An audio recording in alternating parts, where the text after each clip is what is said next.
Okay, so problem number 6. Find IB, IC, okay, yun pa rin, emitter current, collector to emitter voltage, base voltage, collector voltage, and emitter voltage. And as you can see, dito sa problem, may nadagdag tayong isang resistor dito sa baba. Okay, dito sa part ng base. Okay, so ginamit natin yung voltage divider bias ng common emitter configuration. Okay, but before we proceed kung paano isolve itong voltage divider, okay, by default, di ba, sinusolve muna natin si IC sat or the collector saturation current para safe tayo makakapag-solve ng IC and IE mamaya. Okay, para alam natin kung nasaan ba tong transistor na to, kung nasa active region ba to or baka naman kasi nasa saturation region siya.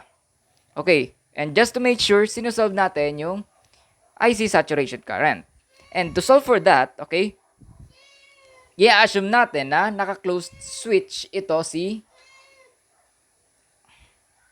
transistor. Okay, so kung naka-closed switch siya, okay, by default, ang collector to emitter voltage is equal to 0. Okay, since closed switch nga siya.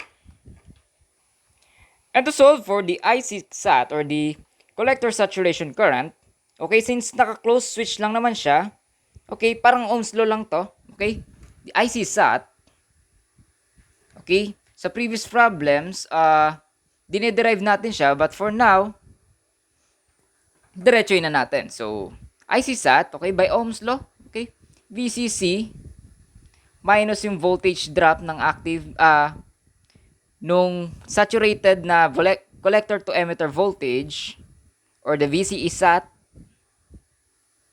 divided by yung total resistance, which is RC plus RE. Okay, so that is equal to 12 volts minus VCE sat natin, since hindi siya given, gagamitin natin yung default value na 0 volts divided by the total resistance, which is 2.2 kilo ohms. Okay, nakaseries sila, kunwari, plus 1 kilo ohms. And that is equal to 3.75 milliamperes. Ibig sabihin, ang collector current natin is hindi pwedeng lumagpas sa 3.75 milliamperes. Okay, so tutuloy na tayo. Isa-solve na natin itong voltage divider bias. Okay, kaya siya tinawag na voltage divider bias kasi, okay, dinagdag sa kanya yung voltage divider circuit. Okay, yung configuration nitong dalawang resistor na to, okay, yung pinagsamang dalawang yan, ang tawag dyan is voltage divider. Okay. Okay, from the word itself, dinidivide nga yung voltage. Okay. And to solve for that, okay, gagamit tayo ng Thevenin's theorem.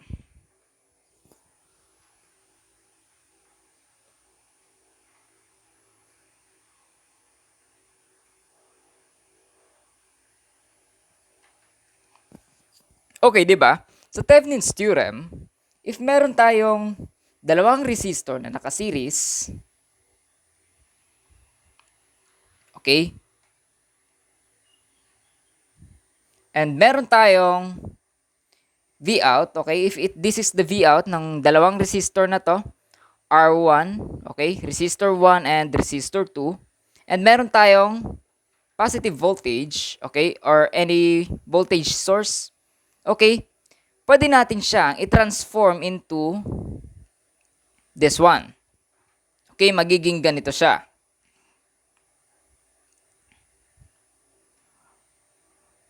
Oh, paano nga ulit yan? Okay, so magiging ganito siya. Okay, isang voltage source.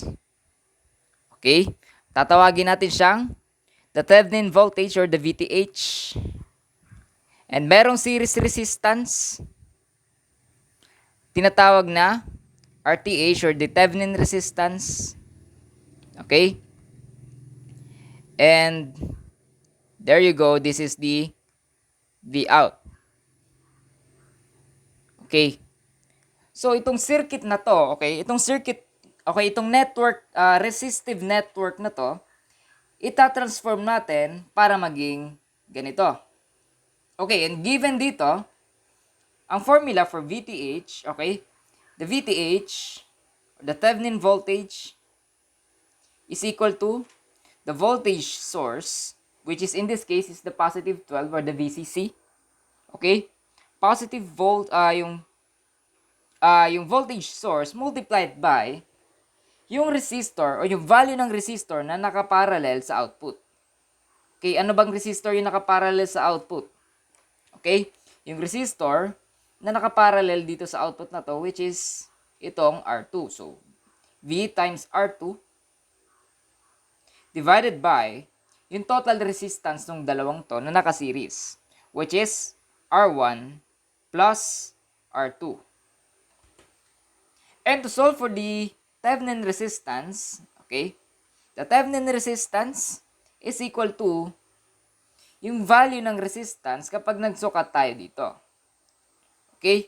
And since yung voltage source, okay, magiging 0 volts siya, which is, ang mangyayari, magiging equivalent siya sa ground, okay, magiging ground dito, and since ground din ito, tapos nagsukat tayo dito, magiging parang parallel connection sila. Okay, magiging parang ganito. Nakakonect sa ground yung resistor 1, and nakakonect din sa ground yung resistor 2. Nagsukat tayo dito, okay, since pareho naka-ground yan, so naka-parallel sila. And I hope you understand that.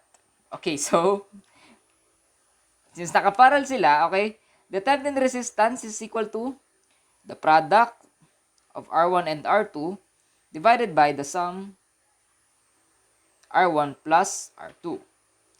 And substituting the values, okay, makukuha natin ng Thevenin resistance, okay? The Thevenin resistance is equal to 12 times R2, which is 47 kilo ohms,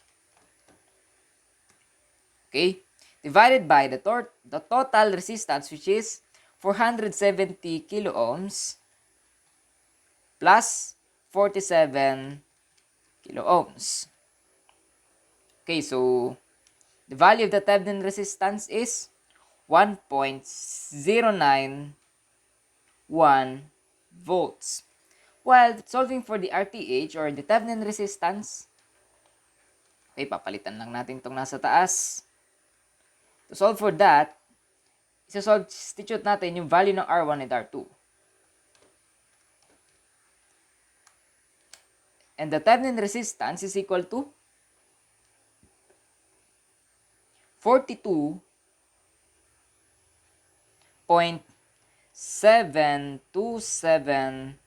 kilo ohms. Okay, para saan ba tong Thevenin's theorem?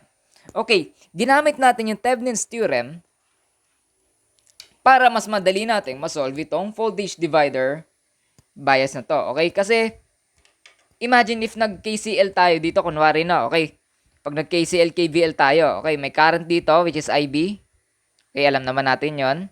May current na palabas dito, which is IC, emitter current. And may current na papasok dito, which is the collector current. Okay, kapag nag-KCL tayo, kailangan natin i-consider itong isa pang node na to.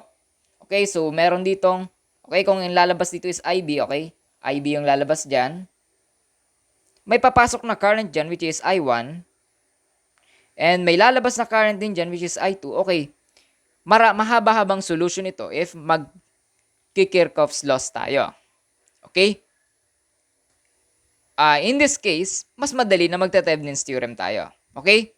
So, ita-transform natin itong resistive network na to into the Thevenin voltage and the Thevenin resistance. Okay.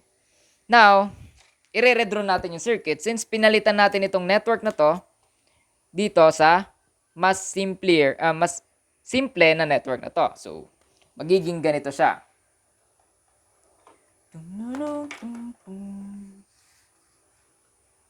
Okay. Drawing ko siya. Maiiwan yung collector resistance na nakakonect dito sa VCC.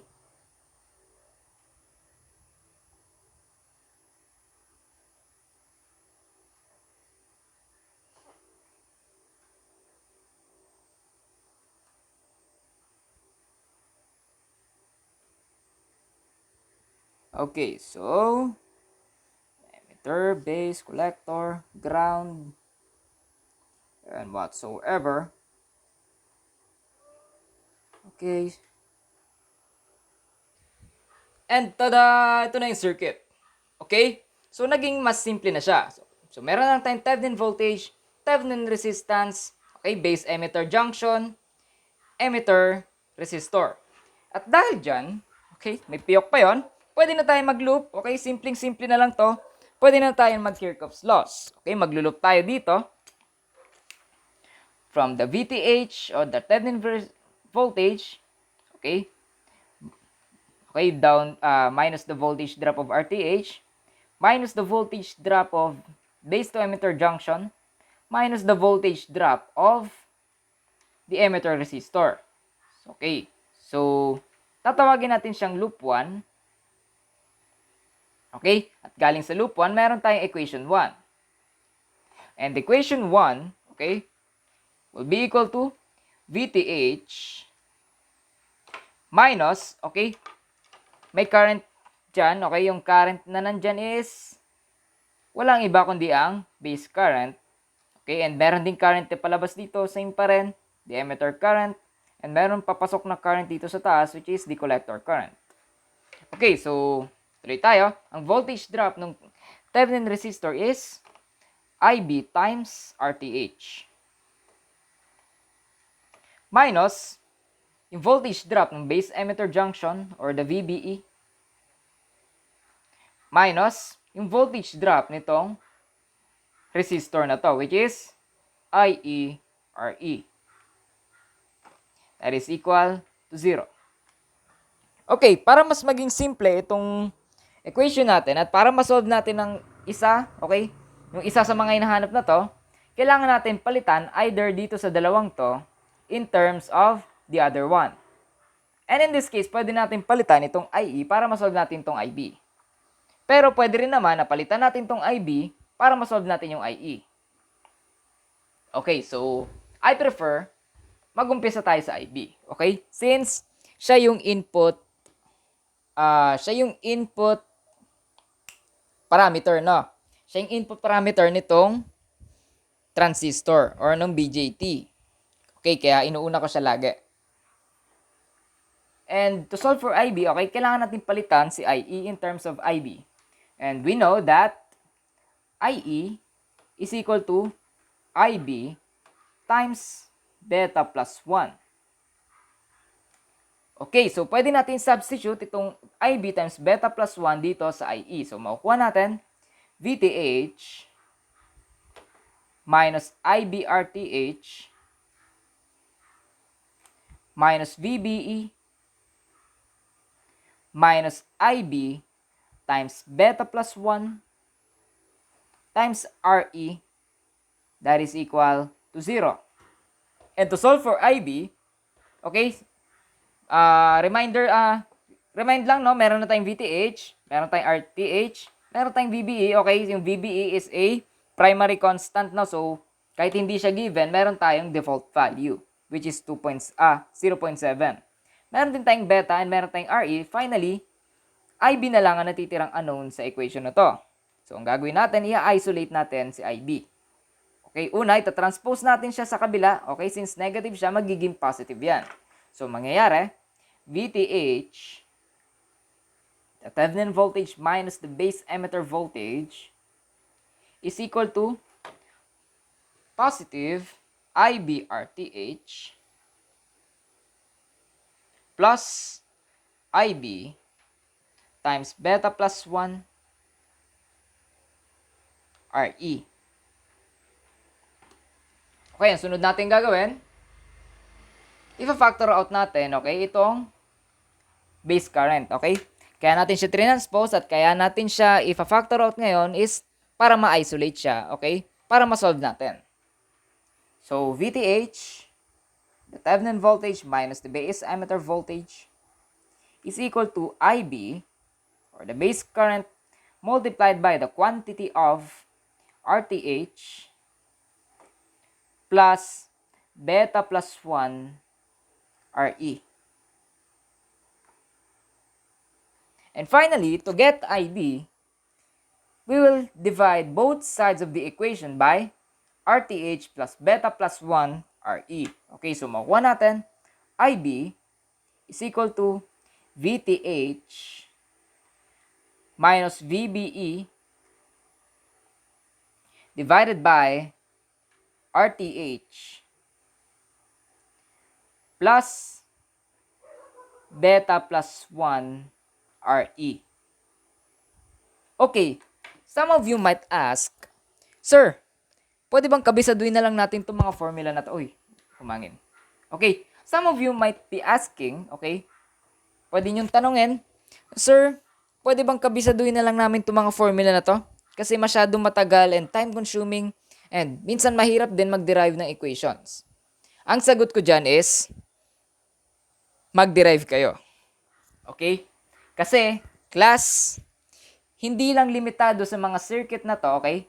Hindi lang itong mga circuit na to ang may encounter nyo kapag mag-e-exam kayo, okay? Or kahit nasa industry kayo, okay? Pagdating sa designing and analysis of circuits, class, hindi lang voltage divider ang isosolve nyo doon. Okay? So, masanay kayo mag-derive ng formulas. Okay? Kasi kapag kinabisado nyo ito, pang voltage divider bias lang ito. What if nagbago yung circuit? Okay, what if nagdagdag ako ng transistor banda dito? What if, okay, instead of resistor, naglagay ako ng capacitors and inductors? Okay, what would happen? Okay, so, dito sa electronic circuits analysis and design, okay, hindi lang tayo basta nagkakabisa ng formula, okay, but pinag-aaralan natin kung paano mag-analyze at kung paano tayo magde-design ng circuits. Okay ba yun? So, masanay tayo mag-derive ng equations. Okay, so mga engineer tayo, magagaling tayo. Okay, so isa-substitute natin, VTH, okay, nakuha natin siya kanina, which is 1.091 volts minus the VBE or the base emitter voltage. Default value niya is 0.7 volts divided by RTH, which is 42.73, okay, or 42.727 kilo ohms. But since maliit na lang yung space dito, ginawa ko na lang siyang 42.73 kilo ohms. Plus yung beta plus 1, which is 101. Okay, sulat ka na lang dito sa baba yung RE, times 1 kilo ohms. So, makuha natin dito yung value ng base current is equal to 2.72 microamperes. Okay, so nakuha na natin yung base current. Now, we can solve for IC, okay, the collector current or the output current by using the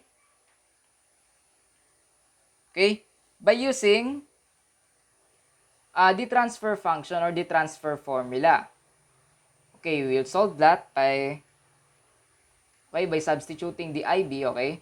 Meron tayong transfer formula or the transfer function ng BJT, okay? Which is ito, equals the IC or the collector current is equal to beta times IB. Okay, so beta IB, gagamitin natin yung transfer constant natin, which is yung beta. Dito sa given is, yung value ng beta is 100. So, substitute lang natin 100 times the value of the base current, which is 2.72 microamperes. So, makuha natin, the emitter current is equal to 272 milliamperes. Microamperes.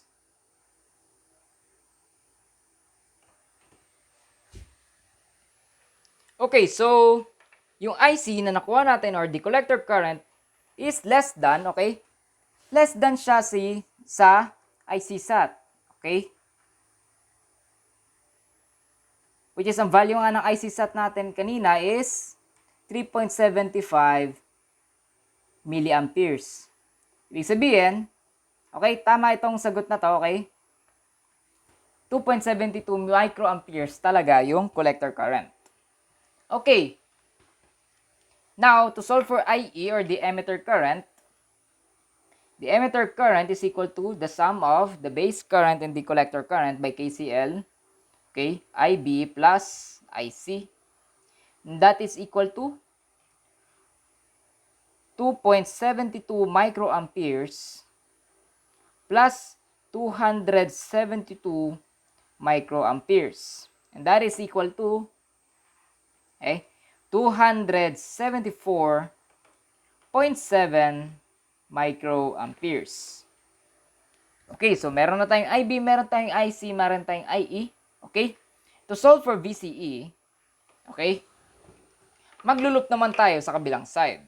Okay, so babalikan natin. Okay, ang ganda ng pang scroll ko. Okay, so magluloop tayo dito naman sa side na to. Okay, from the VCC, okay, voltage drop ng collector resistance, voltage drop ng collector to emitter junction, voltage drop ng emitter resistance down to the ground. Tatawagin natin siyang equation 2. Okay? And by KVL, equation 2 is equal to, okay, by KVL or the Kirchhoff's voltage law, equation number 2 is equivalent to VCC minus the voltage drop of the collector resistance, which is ICRC, minus the voltage drop of the collector to emitter junction, which is VCE, minus the voltage drop of the emitter resistor, which is IERE, and that is equal to 0. Okay, so meron tayong IC, meron tayong IE, meron tayong RE, meron tayong RC, meron VCC. VCE na lang yung nahanap sa equation na to. Therefore, we can solve. So, VCE, transpose lang natin sa kabila. Okay, magiging positive VCE is equal to VCC minus ICRC minus IERE. And that is equal to 12 volts minus IC, which is 272 microamperes multiplied by RC, which is 2.2 kilo ohms, minus IE, 274.7 microamperes multiplied by the emitter resistance, which is 1 kilo ohms, and that is equal to VCE is equal to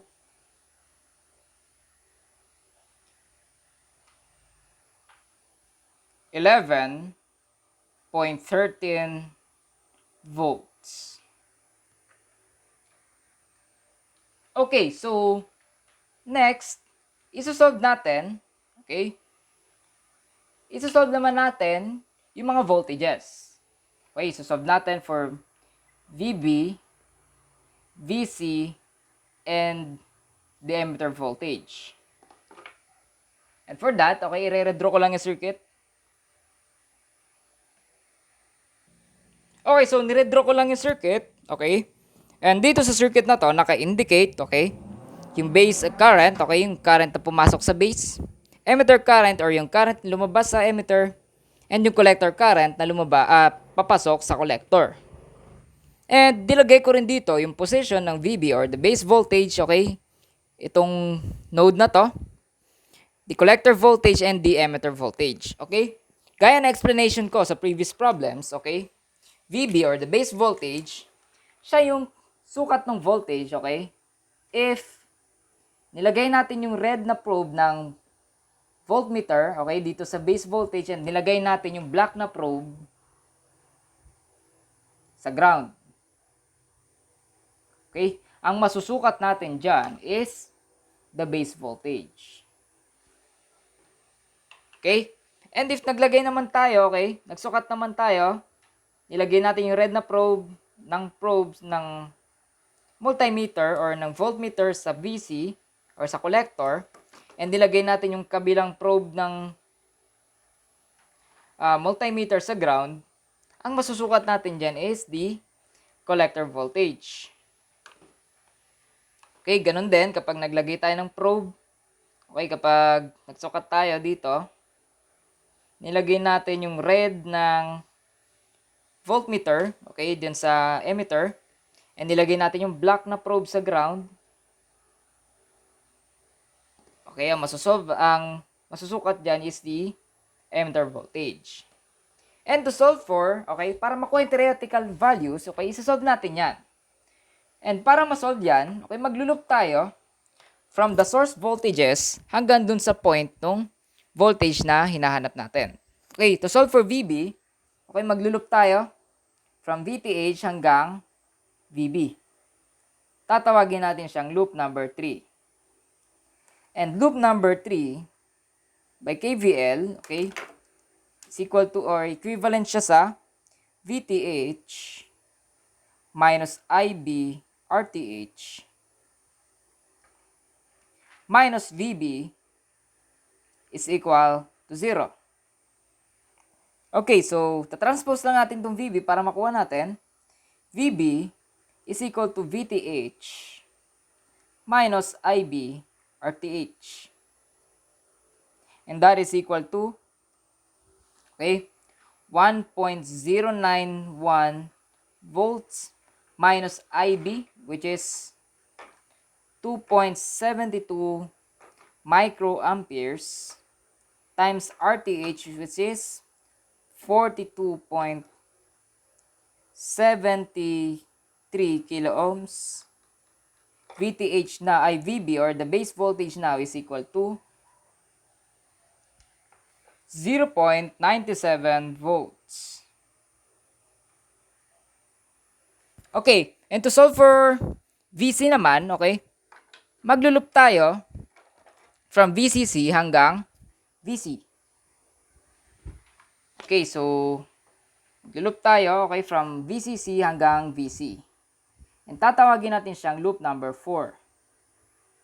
And loop number 4 by KVL, okay, makuha natin VCC minus ICRC minus VC is equal to 0. At dahil dyan, ito-transpose lang natin yung VC, okay, makuha natin VC is equal to VCC minus ICRC. And that is equal to 12 volts minus, okay, ang IC natin is 272 microamperes times the value of RC, which is 2.2 kilo ohms. Makuha natin the collector voltage is equal to 11.4 volts. Okay, so last na. To get the VE, okay, pwede tayong mag-loop kahit saan. Okay? Since meron naman tayong collector to emitter junction voltage, okay, the VCE, since available naman na siya, pwede tayong mag-loop from VCC hanggang VE. Pwede rin tayo mag-loop from VTH hanggang VE. Or pwede rin naman mag-loop tayo from ground hanggang VE. Okay, sige, try natin mag-loop from VCC hanggang VE. So, mangyayari, okay, maglo-loop tayo from VCC hanggang VE. Tatawagin natin siyang loop number 5. So, loop number 5 by KVL, magkakaroon tayo ng VCC minus ICRC minus VCE minus VE is equal to 0. At dahil dyan, makikita natin na VE or the emitter voltage is equal lang siya sa VCE mali. Okay, equal siya sa the collector voltage minus VCE.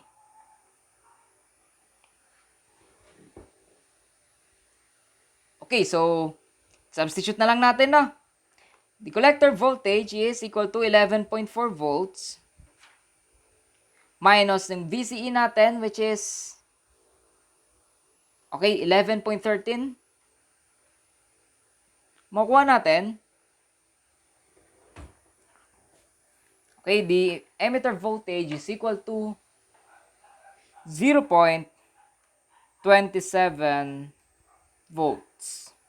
Okay, so take note na lang ulit, okay? VCE, okay? VCE is equal to VC minus VE. And also, VBE is equal to VB minus VE. Ibig sabihin, pwede rin natin makuha yung VE gamit itong formula na to. Okay? V is equal to VB minus VBE. Okay, tandaan nyo to, pwedeng magamit nyo to kahit saan. Okay? So, from that, our final answers, okay? The emitter voltage, yung latest natin nakuha is 0.27 volts. The collector voltage, or the VC, is equal to 11.4 volts. VB, or the base voltage, is equal to 0.97 volts. Okay? VCE, or the collector to emitter voltage, is equal to 11.13 volts. IE, or the emitter current, is equal to 2.74 microamperes. IC, or the collector current, is equal to 272 microamperes, which is less than the IC sat. Okay, so safe siya. Meron tayong base current na nakuha kanina, which is 2.72 microamperes. Okay? So, ito yung mga final answers natin. Okay. So, scroll down natin ulit.